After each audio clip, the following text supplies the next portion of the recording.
Blade, o caçador de vampiros.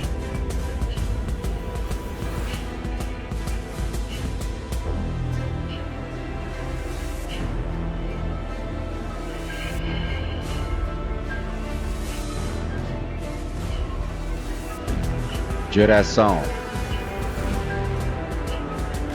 Stephen Norrington.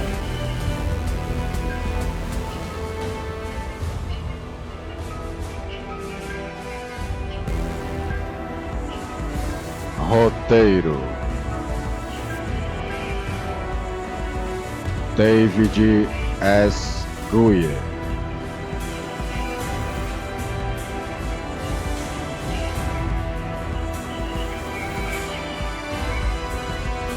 Elenco principal: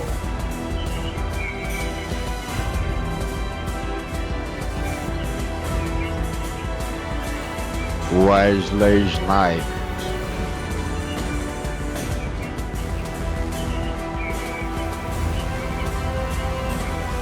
Stephen Dorff,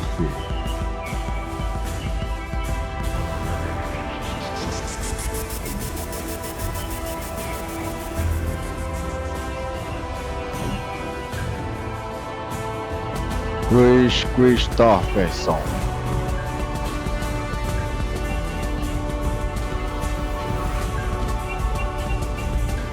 título original: Blade.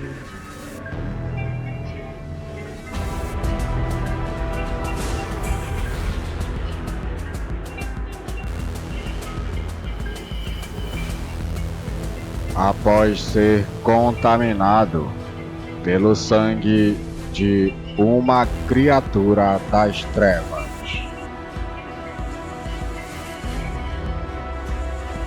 Blade é o nome do personagem de Wesley Snipes. Ele se transformou num guerreiro imortal,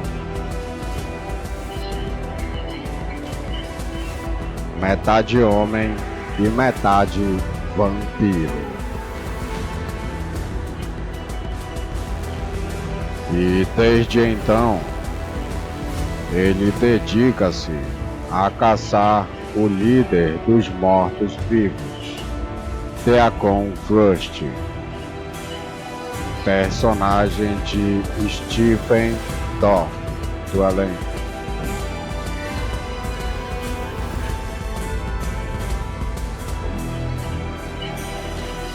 E ele também busca seus execras, que estão planejando um grande plano para aumentar sua dominação sobre a raça humana.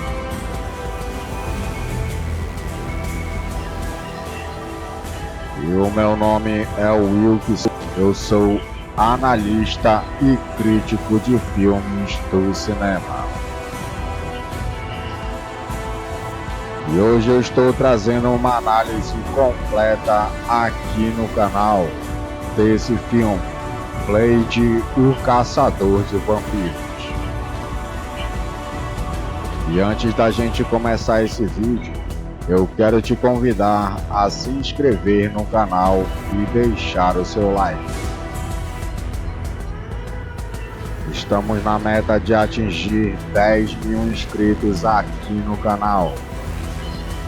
E esse é o nosso primeiro lançamento aqui do canal. Então, basicamente, vamos começar a nossa análise de hoje. A partir de agora.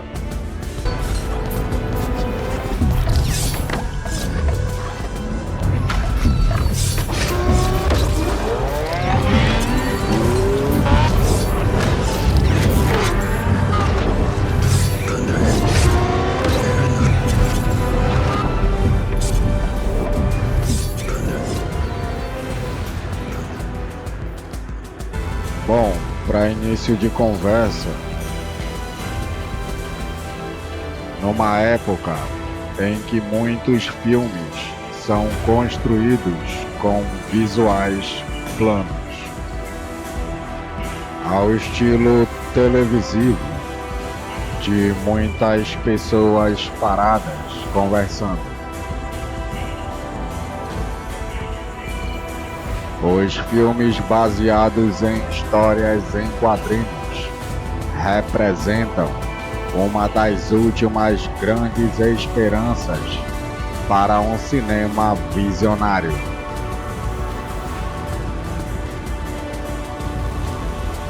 É irônico que os quadrinhos que inicialmente adotaram o estilo visual dos filmes estejam agora retribuindo o favor.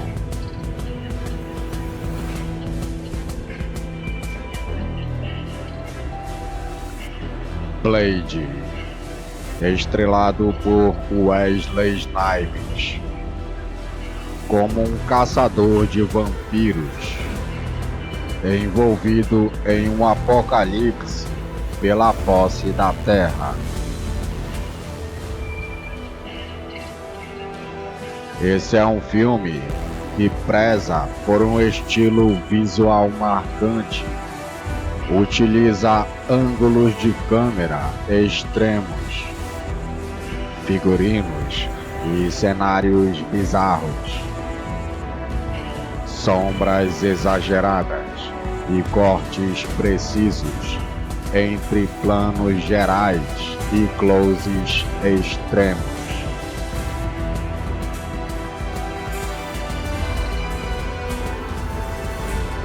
Avança com imagens viscerais puras.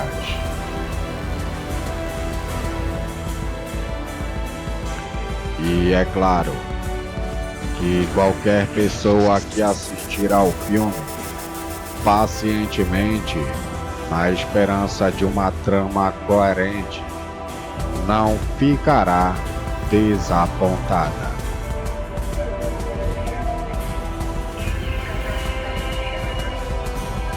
Melhor encará-lo em termos de quadrinhos como um episódio de um mito maior, no qual nem mesmo o confronto mais cataclísmico é o fim de tudo. porque sempre haverá outra edição no mês que vem. A história do filme.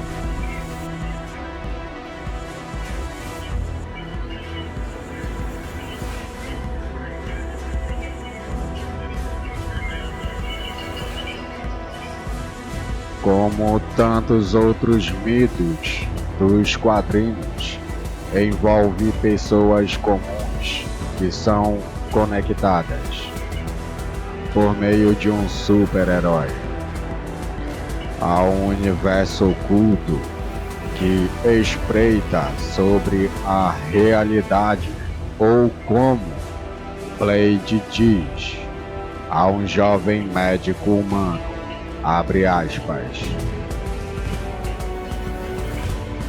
o mundo em que você vive é apenas uma cobertura açucarada. Existe outro mundo por baixo, o mundo real. Fecha aspas.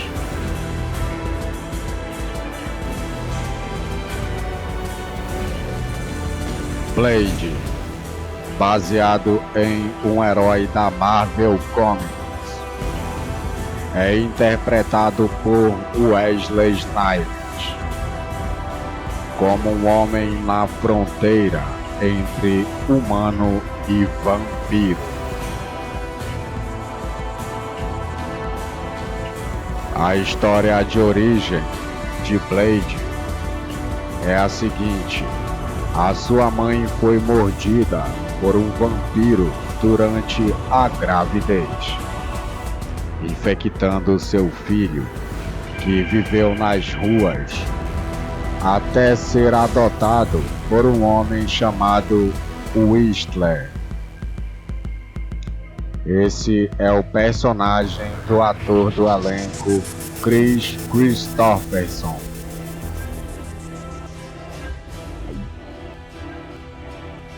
Ele que tratava e travava uma guerra solitária contra vampiros.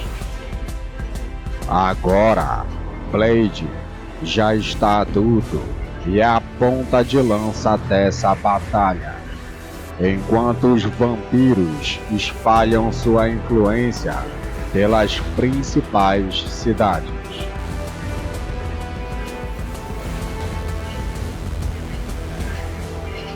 Onde seus principais pontos de encontro são boates secretas que funcionam após o horário permitido,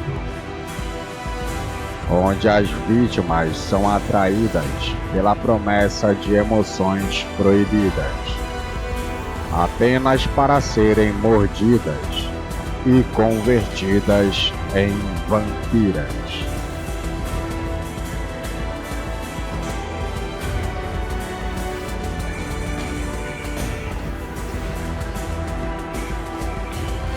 O filme é construído em torno de uma série de grandes cenas de ação.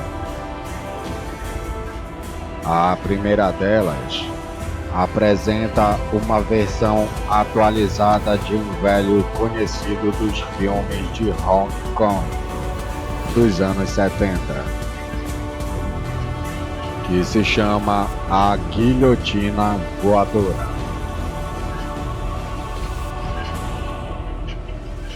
E também trata-se de um bumerangue com lâminas afiadas que gira, corta e retorna ao seu dono. E eu te garanto que isso é muito legal. Quando você for assistir ao filme, você vai se impressionar. Blade encontra a doutora Karen Jensen. Ela é a personagem de Ambush Wright.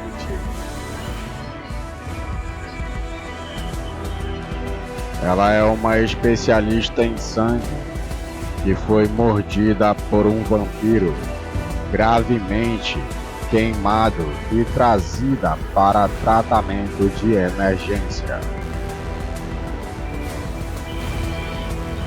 E será que ela pode ser salva? Bom, ele a leva de volta ao laboratório secreto de Whistler para uma injeção de alho líquido que lhe dará uma chance de lutar contra o vírus vampírico. O próprio Blade, ele vive sobre um alívio diário. É um soro de Whistler que o mantém do lado humano, embora ele possa estar desenvolvendo resistência a ele.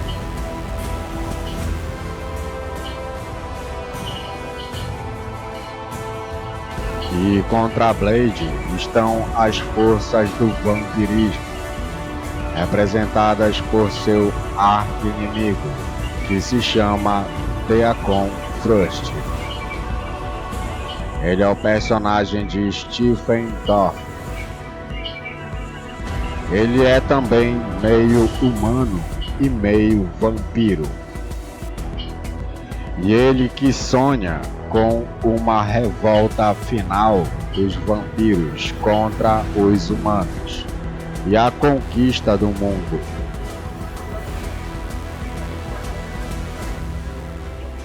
Seu rival no mundo vampírico é Dragonette. Esse é o personagem de Udo Kier do elenco.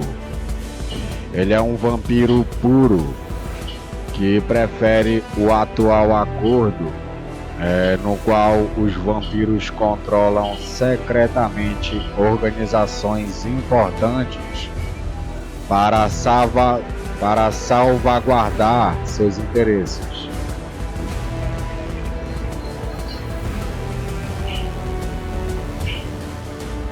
Então há muita mitologia por trás dos planos de Thrust, incluindo a evocação de um antigo deus vampiro que pode retornar para liderar as criaturas em sua conquista final. O cenário para a cena culminante é um templo vampírico fantasmagórico, onde Blade deve arriscar tudo em um confronto titânico.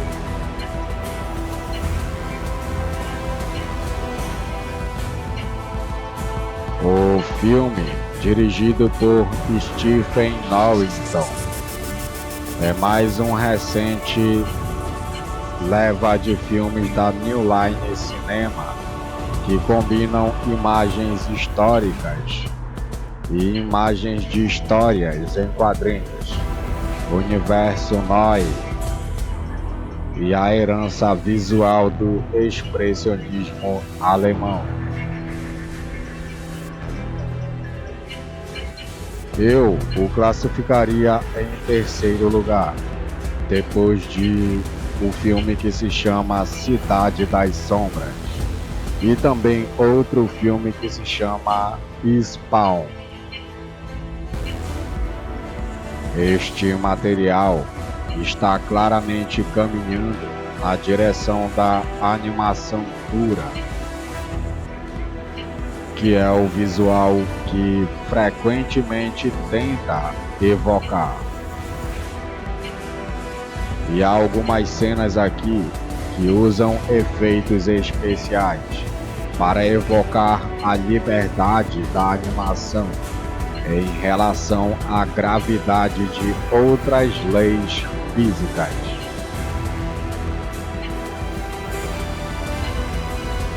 Então observe, por exemplo, uma tomada contínua onde Blade pega o Dr. Jensen nos braços e dá um salto improvável de uma janela alta para um telhado distante. Impossível de acontecer, especialmente com que eles aparentemente flutuando no ar até um pouso seguro mas a sensação onírica de fuga é simplesmente eficaz.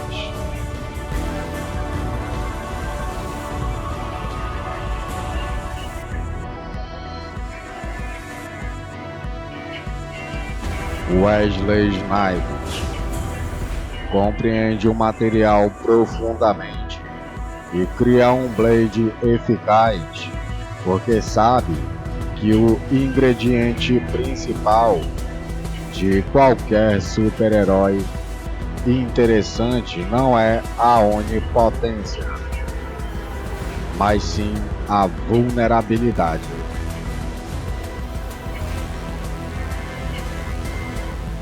Então há sempre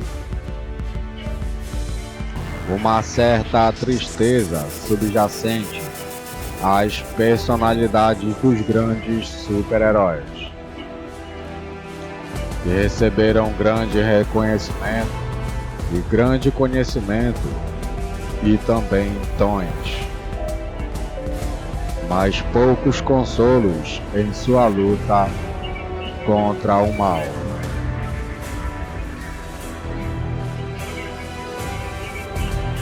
A diversão parece estar toda do lado do vilão. Ao incorporar esses sentimentos, o nosso ator Wesley Snipes, no papel de Blade, dá ao filme aquela dose de emoção, sem a qual seria apenas efeitos especiais.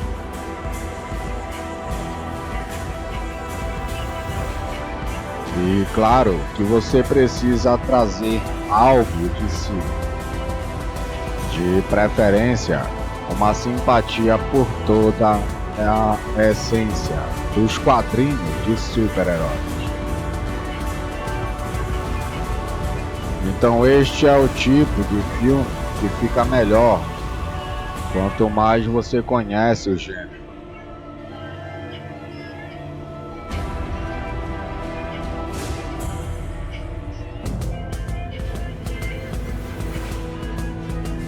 E bem-vindo ao século do vampiro, uma coluna semanal onde o editor-chefe do Gonheimer, Jonathan Bernhardt, assiste a alguma produção com temática vampírica, provavelmente um filme, mas talvez eventualmente séries de televisão também entrem por aqui e discute-a detalhadamente, abordando seu valor como obra de arte e como representação dos estranhos mortos-vivos que dominam a cultura pop ocidental e que geralmente não são zumbis.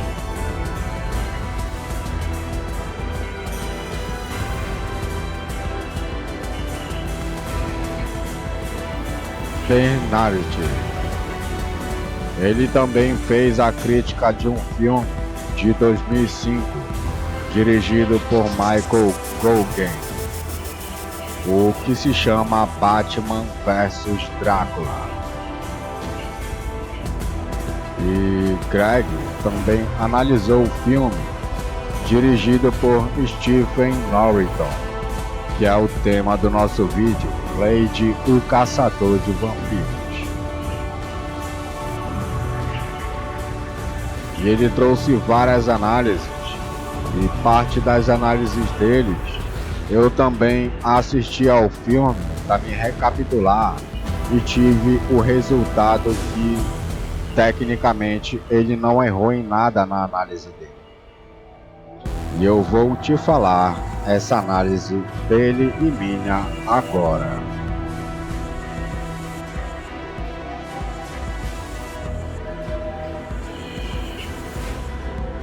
É curioso analisar este filme vários anos depois,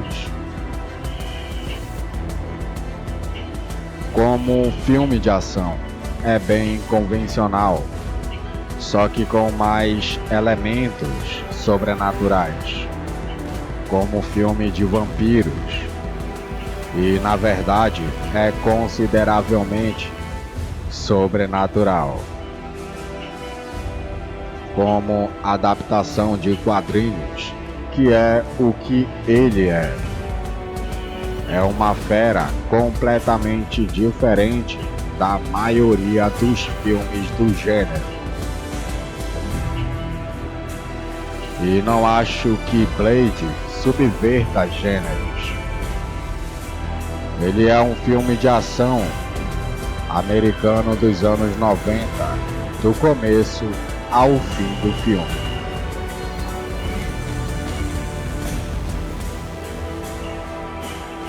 E você sabe o que esperar, né? Os elementos da obra original.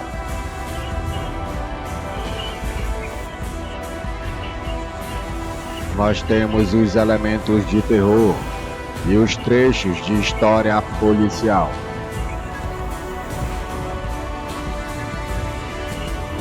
Blade, como personagem, tem mais em comum com o Batman do que você imagina. Eles se combinam de uma forma que você não se vê com frequência.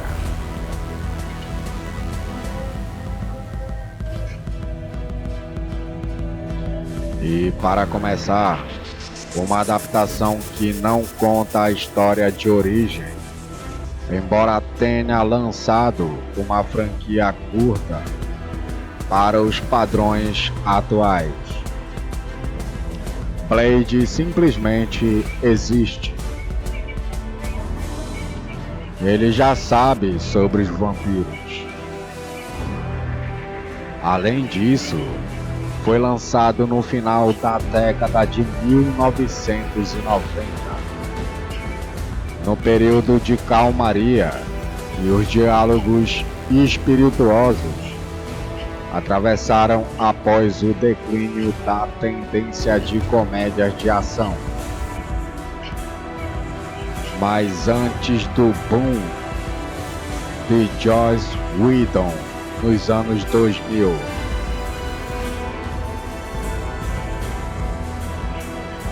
e por isso o filme se leva a sério, assim como seu herói. Não que Wesley Snipes basicamente seja mais o homem que não faz nada e que não esteja completamente envolvido.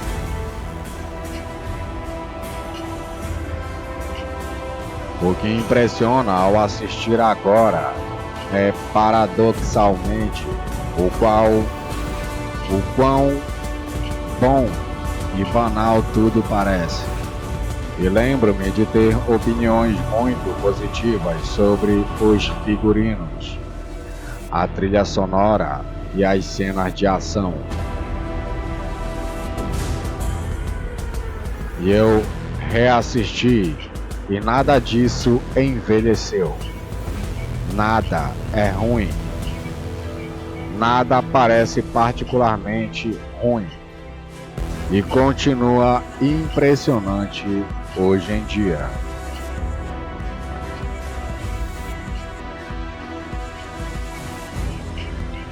Essa sensação de filme de substituição começa a fazer sentido quando consideramos que o diretor Stephen Norrington basicamente só fez este filme e a Liga Extraordinária antes de Hollywood desistir dele.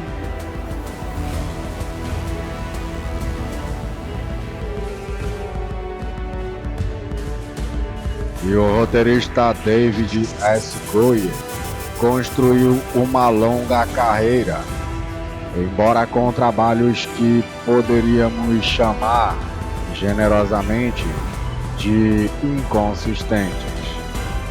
Então este é um filme de ação perfeitamente funcional e incrível, que cumpre o que promete, em todos os aspectos que o tornavam interessante há quase 30 anos. De forma absurda. E ainda assim, após todos esses cantos e todos esses tempos, eles ainda têm seu encanto.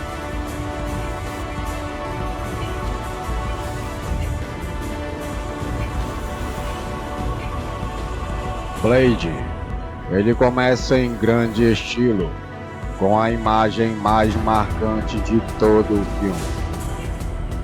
Uma rave sangrenta. Falaremos da frase mais marcante não apenas do filme, mas talvez de toda a carreira de Wesley Snipes mais tarde. Um sujeito com cara de Sherry é atraído por uma rave em um galpão por uma mulher muito acima do seu nível. E em cerca de 3 minutos após a chegada, os sprinklers começam a jorrar sangue digital. Shaggy percebe que todos, exceto ele, são vampiros.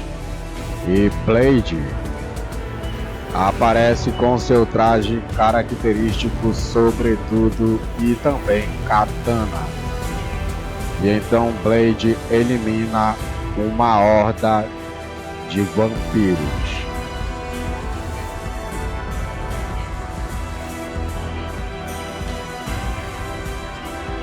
Essa primeira amostra de ação define o tom do filme para o restante. Essa primeira amostra é definitiva. É suficiente divertido e muito divertida essa cena. E utiliza uma mistura de metralhadoras, espingardas e armas brancas. Mas parece um pouco superficial por causa dos efeitos especiais. É o CGI. Então Blade simplesmente massacra esses caras sem esforço. E os vampiros não parecem oferecer muito mais resistência do que os outros capangas.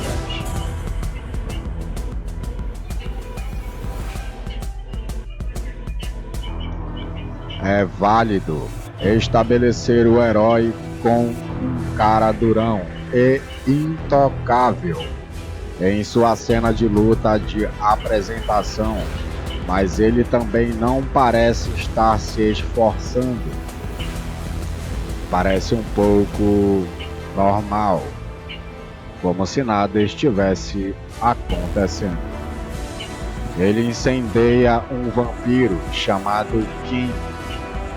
Ele é o personagem de Donald Logue. Em uma rara atuação, ele aparece pouco tempo durante o filme e corta basicamente o resto desses capangas sem rosto, que não aparece sequer. E a maioria das lutas será assim, com o charme nato de Wesley Snipes e seu figurino fazendo grande parte do trabalho pesado para compensar a coreografia de luta do filme.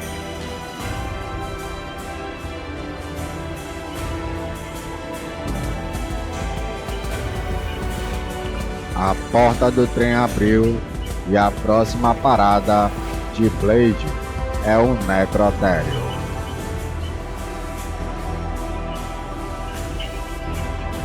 Onde Karen Bush Ridley é a atriz que atua a personagem de Karen, a sua futura parceira de Blade.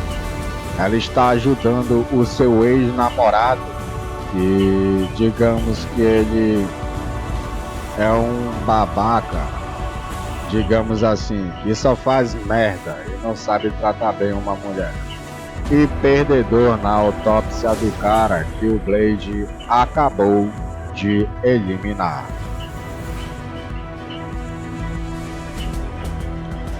O Ace e Kim tenta transformar os dois em draculizados antes de Blade aparecer e dar uma surra nele de novo. Então é um encontro bem peculiar que também nos proporciona uma das partes mais engraçadas do filme. Então vemos um policial meio louco da cabeça e ignora o lunático carbonizado ali, mordendo também pessoas, que ele é um vampiro, e atira também em Blade, que nem se abala com os tiros, que nem se assusta, e olha para o cara como se ele fosse um idiota. E indignado, diz uma das coisas mais Wesley Snipes possíveis. E também exatamente o que ele deveria dizer se fosse um caçador de vampiros, né? Um samurai. E um cara comum atirasse em você. Ele só disse FDP. Você tá maluco? E logo então ele vai inacreditavelmente. E você sabe onde eu quero chegar se você já viu o filme. Então superar essa frase que ele disse, que é linda mais tarde dentro do filme. Uma coisa que acontece algumas vezes neste filme é que Blade está sendo muito sério, mas o roteiro não consegue suprimir completamente o talento genuíno de Wesley Snipes para a comédia de ação. Então temos um sorriso de satisfação e um soco no ar depois de crucificar alguém com um lançador de estacas calibre 12. Esse tipo de coisa.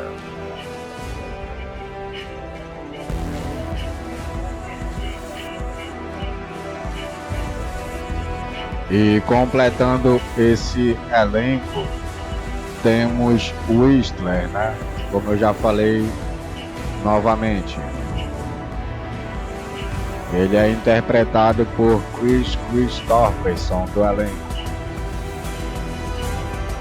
Ele é um mentor, figura paterna de Blade, pois ele que criou o Blade quando a mãe dele morreu no hospital e o Blade foi para as ruas. Foi ele que cuidou do Blade até o seu crescimento na forma adulta. E basicamente o vilão do filme, Deacon Frost, interpretado por Stephen Dorff.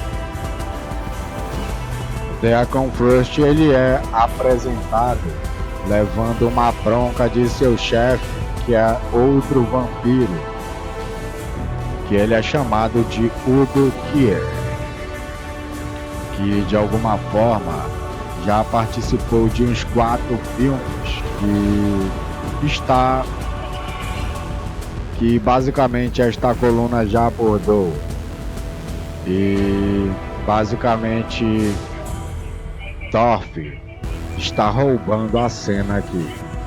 Ele também é extremamente divertido de assistir durante todo o filme e personifica um tipo de específico, o que hoje chamaríamos de cafajeste, mas a tecnologia para isso não existia na época. E resumindo, Deacon Frost é um jovem vampiro ambicioso que fuma cigarros e tem que lidar com muito racismo vampírico por ter sido transformado em vez de nascido vampiro, mas tem algumas ideias francamente razoáveis sobre a supremacia vampírica e passa o filme quase conseguindo concretizá-la.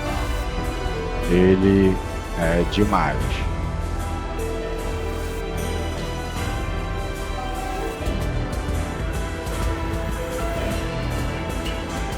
E este filme tem mais foco na trama e menos ação do que esperava ou me lembrava, mas a parte central lida melhor com a exposição do que muitos outros, em vez de uma única apresentação abrupta que quebra o ritmo no meio do filme.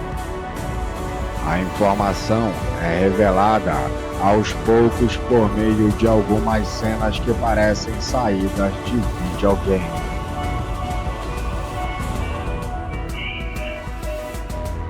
Inseridas entre as lutas e uma perseguição de carro com algumas cenas claramente aceleradas.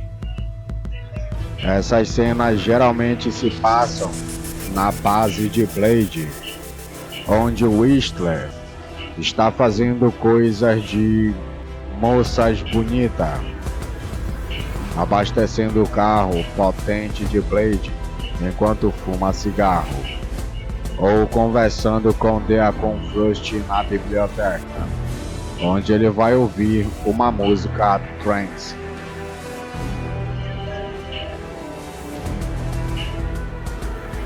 E aos poucos, revela-se que o pacto de Blade é o seguinte: a sua mãe foi mordida por um vampiro durante a gravidez, o que a levou a entrar em trabalho de parto e infelizmente vinha a óbito, fazendo com que ele nascesse meio homem e meio vampiro. E como tal, ele possui todos os poderes de um vampiro: força, regeneração, combinados com todos os poderes de um humano comum. Um carro, cabana, a capacidade de sair de casa. Ele não bebe sangue. Ele somente toma um soro artificial. E como um detalhe interessante da história, uma questão de gosto pessoal e não algo específico de sua biologia mestiça, ele pode beber sangue, mas ele se recusa, pois nega sua verdadeira natureza que lhe permite manter a superioridade moral. E basicamente você pode falar, ele é vegano. Não, ele é assim porque ele nasceu de uma mãe que foi infectada enquanto ele ainda estava em gravidez, enquanto ele ainda não tinha nascido. E a mãe dele morreu após ser mordida por um vampiro. E ele cresceu sabendo disso. Então tecnicamente ele é um vegano. Ele prefere não beber sangue. Ele prefere eliminar os vampiros, porque foi dos vampiros que tiraram a vida da mãe dele e ele sobreviveu. Então ele chegou para eliminar todos, porque ele não queria o poder de vampiro, ele queria somente ser um humano. Então ele vai e elimina tudo, já que tiraram tudo dele, a sua própria mãe. Então nessa análise em contraste, Deacon Frost está vivendo odenisticamente o sonho americano à la Drácula, incendiando seu chefe, E os efeitos CGI da explosão de Udo não são a lá essas coisas, né? Mas cumprem o objetivo das cenas que foram pré-programadas a ser feitas do filme. O plano de ideia com Frost era construir uma espécie de canhão de sangue e usá-lo para se tornar o deus do sangue. E não esse, né? Outro, La Magra. Infelizmente ele precisa de um único sangue, o sangue de Blade, para fazer a máquina funcionar, que é o sangue puro. E é um sangue que ninguém tem. Então temos Karen, a agente funerária e cientista do sangue. E ela acaba sendo uma das personagens mais interessantes do filme, com nuances de uma personagem clássica de Pam Grier dos anos 70.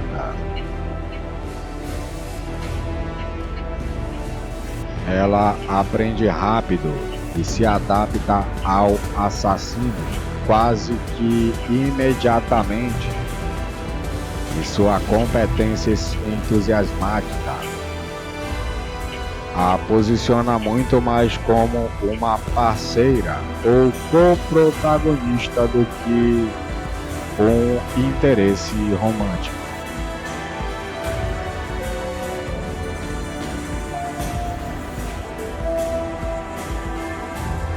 E essa mulher poderia ter sido um clichê de femme fatale, donzela em perigo.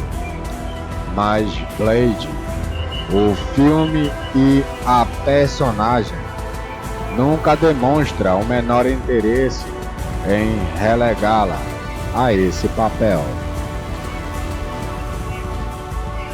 Ela cura seu próprio vampirismo e, para completar, desenvolve uma cura um pouco mais vigorosa, que funciona fazendo o sangue explodir.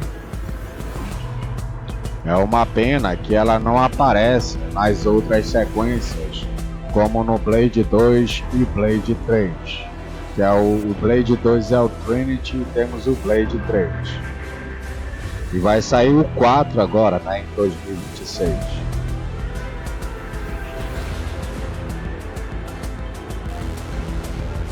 Então, basicamente, o palco está montado para o confronto final, quando Frost manda sequestrar Karen e matar Whistler quase completamente.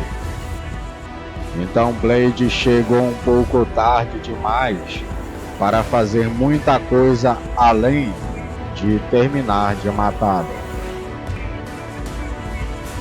Então naquela que provavelmente é a única cena acidentalmente, digamos que engraçada do filme, porque eu não vou dar spoilers, rola umas coisas lá que eu não posso falar que são muito engraçadas, mas eu não vou dar spoiler.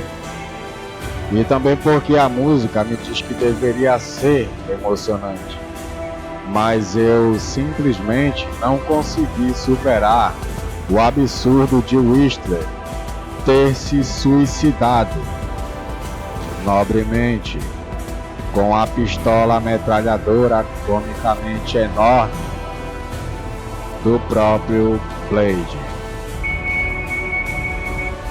E que eu acho, né, que é apenas uma Uzi em tamanho real com acessórios que ele usa com uma mão só.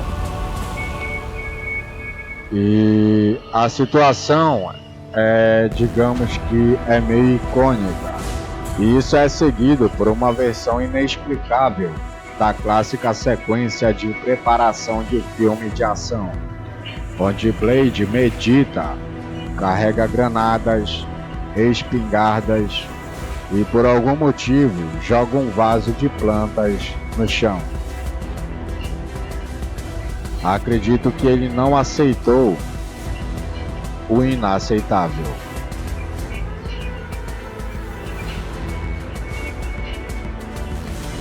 Então, basicamente, Blade 2 foi um dos melhores filmes e é um dos melhores filmes que eu já assisti até hoje. Então, eu estou fazendo essa análise completa, provavelmente você já assistiu, mas eu estou trazendo essa nostalgia, essa relíquia para você novamente aqui no canal, porque esse é um filme bem legal, muito bom.